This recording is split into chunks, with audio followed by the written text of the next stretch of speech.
تعالوا بقى كده النهاردة مع بعض، لو عندكم اي بواقي للسمبوسة هنعمل بيها طريقة تحفة جدا. يلا بسم الله. اول حاجة هنحتاجها كوبايتين من الحليب كامل الدسم، مش حليب مبستر يكون افضل، وهنحط عليهم معلقتين كبار من النشا، ذرة النشا، ونفس المعلقتين بالظبط بنفس المعيار نحط معلقتين من السكر ومعلقتين من الكريم شانتيه وبرده معلقتين من اللبن البودر.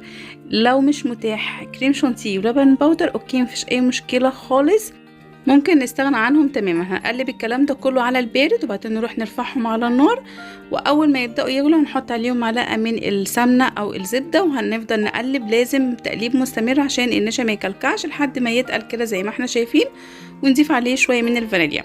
هنجيب بقى السمبوسه بتاعتنا ونجيب جبنه موتزاريلا والكريمه اللي احنا عملناها ونحشي بيها السمبوسه، ونبدا نلف السمبوسه بتاعتنا زي ما احنا شايفين كده، وهنخلص الكميه كلها بنفس الطريقه. ممكن نحشي بقى شوكولاته، ممكن نحشي زبده لوتس، زبده فول سوداني، ممكن نحشي اي حشوات انتوا عايزينها، ممكن نحشي مكسرات.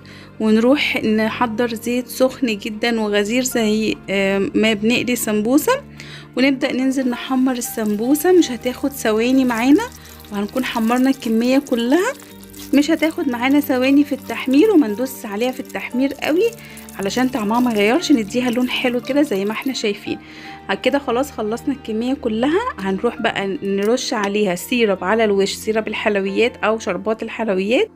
انا هنا نوعت شوية، عملتهم بسيرب الحلويات، سقيتهم كده بالشربات زي ما احنا شايفين، وشوية حطيت عليهم قرفة وسكر مع بعض، بطنتهم كده بالقرفة والسكر، وشوية تانيين رشيت عليهم شوية من صوص الشوكولاتة كده زي ما احنا شايفين. تحطي بقى اللي انت عايزه تحطيه على الوش، تحطي زبده لوتس، تحطي صوص شوكولاته، تسقيها بالشربات. بصوا التحفه والجمدان بجد التحفه، والجبنه بتمط جوه، والكريمه طعمها جوه السمبوسه خطيره جدا، طعمها مميز ومختلف، لازم بجد تجربوها لانها خطيره جدا. ممكن نستغنى طبعا عن الجبنه الموتزاريلا جوه السمبوسه، ممكن نحشيها الحشوات اللي احنا عايزينها.